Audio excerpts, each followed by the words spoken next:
Hello বন্ধুরা, কেমন আছো তোমরা সবাই? আশা করি অনেক অনেক ভালোই আছো। আর তোমাদের ভালোবাসায় আমিও অনেক ভালো আছি, কারণ তোমরা আমাকে যে পরিমাণে ভালোবাসা দিয়েছো এবং সাপোর্ট দিয়েছো তা আমি কোনোদিন ভুলতে পারবো না। তাই তোমাদেরকে মজা দেওয়ার জন্য আবারও একটি নতুন গল্প নিয়ে হাজির হলাম। গল্পটি শোনার মতো, আশা করি তোমাদের দাঁড়িয়ে যাবে এবং তোমরা হাতের কাজ করতে সবাই হেডফোন নিয়ে বসে যাও। একদিন আমার স্ত্রী তার এক বন্ধুর বিয়েতে গিয়েছিল আর আমি বাড়িতে একা ছিলাম। একাকিত্ব কাটানোর জন্য আমি পাশের বাড়ির মাধবী চাচির কাছে গেলাম। যখন আমি তার বাড়িতে পৌঁছালাম দেখলাম চাচি সুন্দর একটি হালকা গোলাপি শাড়ি পরেছিলেন, যা তাকে অনেক সুন্দর লাগছিল। মাধবী চাচি বললেন, বসো, আমি তোমার জন্য চা বানিয়ে আনছি। কিছুক্ষণ পর মাধবী চাচি চা নিয়ে এলো। যখন তিনি চায়ের কাপ টেবিলে রাখার জন্য ঝুঁকলেন তখন তার ওড়না একটু সরে গেল। আমি হঠাৎ তার দিকে তাকিয়ে থাকলাম। মাধবী চাচি লক্ষ্য করলেন কিন্তু তিনি কিছু না বলে স্বাভাবিকভাবেই আমার সঙ্গে কথা বলতেই থাকলেন। তার স্বাভাবিক আচরণ দেখে আমি বিস্মিত হলাম, তাই আমি আর কথা না বাড়িয়ে তাকে ঘরে নিয়ে। আমার নাম ঈশান, বয়স 25, আমি দেখতে স্মার্ট এবং আত্মবিশ্বাসী। আমার বিয়ে হয়েছে 6 মাস আগে আর আমার স্ত্রী অঙ্কিতা অসাধারণ রূপবতী এবং হৃদয়স্পর্শী। সে দেখতে ছিল অসাধারণ সুন্দর আর গায়ের রং ছিল ফর্সা। আমি অঙ্কিতাকে খুব ভালোবাসি এবং আমাদের বৈবাহিক জীবন খুবই সুখের। আমি একটি বেসরকারি কোম্পানিতে ম্যানেজার হিসেবে কাজ করি এবং কাজের ক্ষেত্রে আমি যথেষ্ট দক্ষ। এই শহরে আমি বহু বছর ধরে আছি এবং কঠোর পরিশ্রম ও অধ্যবসায়ের মাধ্যমে নিজের জন্য একটি সুন্দর বাড়ি তৈরি করেছি। তবে বিয়ের আগে আমি কিছুটা ভিন্ন প্রকৃতির ছিলাম। আমি খুব সাধারণ জীবনযাপন করতাম এবং মেয়েদের সঙ্গে কথা বলার বিষয়টিকে বেশ অস্বস্তিকর মনে করতাম। মেয়েদের সঙ্গে বন্ধুত্ব করা বা আলাপচারিতা আমার কাছে অদ্ভুত লাগত, কিন্তু সময়ের সঙ্গে সঙ্গে আমার চিন্তাধারা বদলেছে এবং বিয়ের পর আমার জীবনে নতুন দিশা এসেছে। আজ আমার জীবনের সবকিছুই সুন্দর এবং পরিপূর্ণ। আমি অঙ্কিতার সঙ্গে প্রতিদিন নতুন অভিজ্ঞতা অর্জন করছি, যা আমার জীবনকে আরও আনন্দের করে তুলেছে। আমি সবসময় অযথা ঝামেলা থেকে দূরে থাকতে পছন্দ করতাম, তবে আমার মধ্যে একটা অদ্ভুত স্বভাব ছিল যা আমি নিজেও পুরোপুরি বুঝতে পারতাম না। আমি সাধারণত কারো সঙ্গে বেশি কথা বলতাম না, কিন্তু যখনই কোনো বিবাহিত মহিলার সঙ্গে আলাপ হতো তখন সেটা আমাকে বিশেষভাবে ভালো লাগতো। এটা যেন আমার মনের একটা অভ্যাস ছিল যা নিজেও কখনো বিশ্লেষণ করিনি। আমার মা বাবা গ্রামে থাকেন এবং তারা গ্রামীণ জীবনের সঙ্গে গভীরভাবে জড়িত। আমি যতবার সুযোগ পাই গ্রামে যাই এবং তাদের সঙ্গে সময় কাটাই। তারা আমার জীবনের এক অবিচ্ছেদ্য অংশ এবং আমি তাদের খুব শ্রদ্ধা করি। বিয়ের পর আমার জীবনে অনেক পরিবর্তন এসেছে।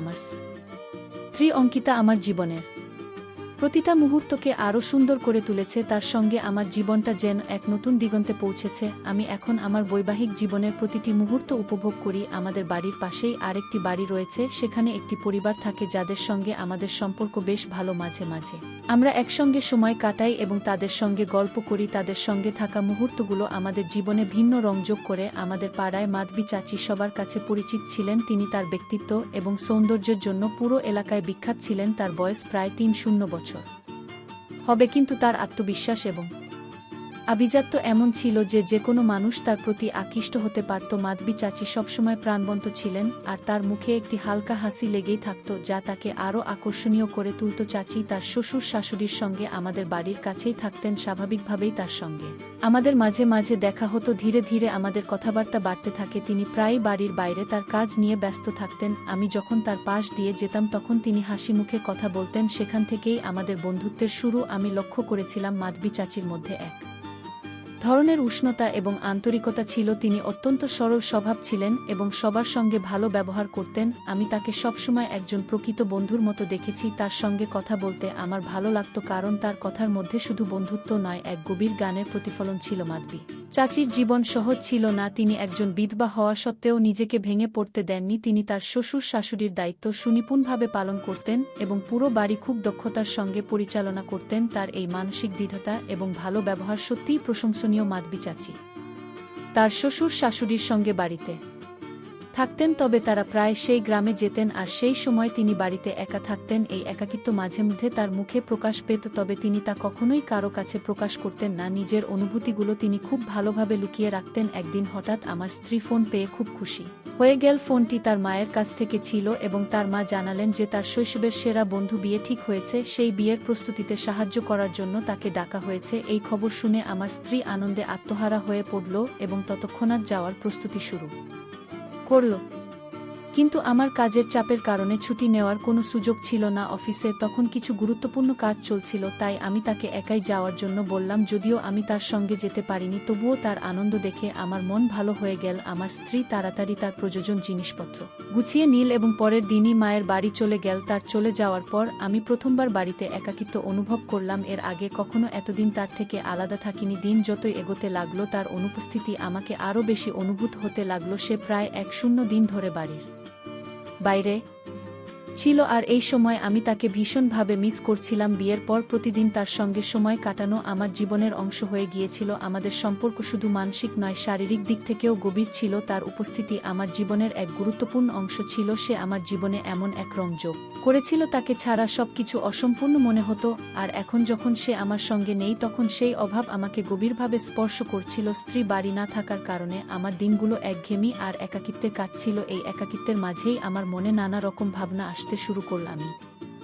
ভাবলাম যেই আনন্দ সান্ত্বনার প্রয়োজন আমি অনুভব করছি, তা হয়তো পাশের বাড়ির মাধবী চাচি আমাকে দিতে পারেন। মাধবী চাচি একজন বিধবা ছিলেন। আমি ভেবেছিলাম হয়তো তার জীবনেও সেই একই একাকিত্ব কাজ করছে, যেটা আমি এই সময় অনুভব করছি। মাধবী চাচি খুব সরল স্বভাবের ছিলেন। তার সঙ্গে কথা বললে এক ধরনের মধুরতা আর আন্তরিকতা অনুভব করতাম। তার হাসি আর সহজ ব্যবহার আমাকে তার প্রতি আকৃষ্ট করত। প্রায়ই তার সঙ্গে আমার কথাবার্তা হতো, যা আমার একাকিত্ব কিছুটা কমিয়ে দিত। ধীরে ধীরে আমাদের এই সম্পর্ক বন্ধুত্বের চেয়ে একটু অন্যরকম হতে শুরু করল। মাঝে মাঝে যখন মাধবীর চাচিকে বাজারে যেতে হতো, তিনি আমাকে বলতেন, তুমি সঙ্গে চলো, একা যাওয়া ঠিক হবে না। আমিও তার কথায় সঙ্গ দিতে রাজি হয়ে যেতাম। তার সঙ্গে সময় কাটানো আমার কাছে দারুণ লাগতো। বাজারে তার জন্য জিনিসপত্র নেওয়া, দরম কমানো আর পথ চলতে তার হাসি শোনা, এই মুহূর্তগুলো আমার জীবনে বিশেষ হয়ে উঠেছিল। যখন আমার স্ত্রী বাড়ি থাকতো না, তখন মাধবী চাচির সঙ্গে কাটানোর সময় আমাকে অনেকটা মানসিক শান্তি দিত। তার সঙ্গে মজার কথা আর হাসি খুশি মুহূর্তগুলো আমাকে এক অন্যরকম স্বস্তি দিত। তবে এই সম্পর্ক সবসময় শালীনতার মধ্যেই ছিল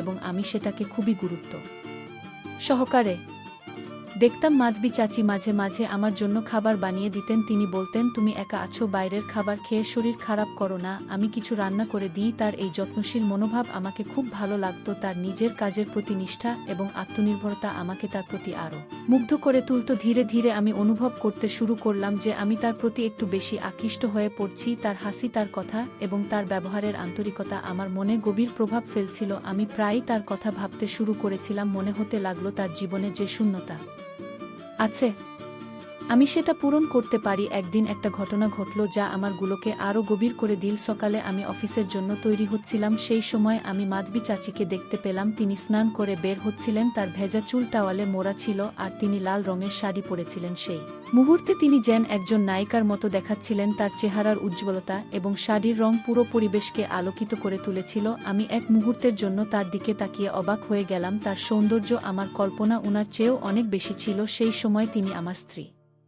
থেকেও বেশি আকর্ষণীয় মনে হচ্ছিলেন। তার আত্মবিশ্বাস এবং সহজ সরল আচরণ আমাকে আরও বেশি মুগ্ধ করে তুলল। সেই মুহূর্তে মনে হলো যেন সময় থেমে গেছে। চাচির সৌন্দর্য যেন আমার উপর এক অদ্ভুত প্রভাব ফেলেছিল। সেই দিন থেকেই চাচির স্মৃতি আমার মন ও হৃদয়ে গভীরভাবে বসে গিয়েছিল। অফিসে কাজ করলেও মনোযোগ রাখতে পারছিলাম না। বারবার তার কথা, তার হাসি এবং তার আন্তরিক ব্যবহার আমার মনে ভেসে উঠত। তিনি যেন আমার জীবনের এক গুরুত্বপূর্ণ অংশ হয়ে উঠেছিলেন। এখন তার উপস্থিতি ছাড়া আমার জীবন অসম্পূর্ণ মনে হতে লাগলো। একদিন হঠাৎ করে আমার শরীর খারাপ হয়ে গেল, অফিসে যেতে পারিনি এবং বাড়িতেই থাকতে হলো। আমার স্ত্রী তখন বাড়ির বাইরে কোনো জরুরি কাজে ব্যস্ত ছিলেন, ফলে আমার দেখাশোনা করার জন্য বাড়িতে কেউ ছিল না। শরীর খারাপ থাকায় আমি ক্রমাগত তার অনুপস্থিতি অনুভব করছিলাম। মনে হচ্ছিল যদি তিনি এখানে থাকতেন তবে হয়তো আমার যত্ন নিতেন। তার ব্যবহার এবং স্নেহের কথা মনে পড়তেই আমি আরও একা অনুভব করতে লাগলাম। ঠিক তখনই আমার মনে একটি নতুন ভাবনা উদয় হলো। মনে হলো, কেন চাচির সঙ্গে দেখা করতে যাব না? হয়তো তার সঙ্গে কথা বললে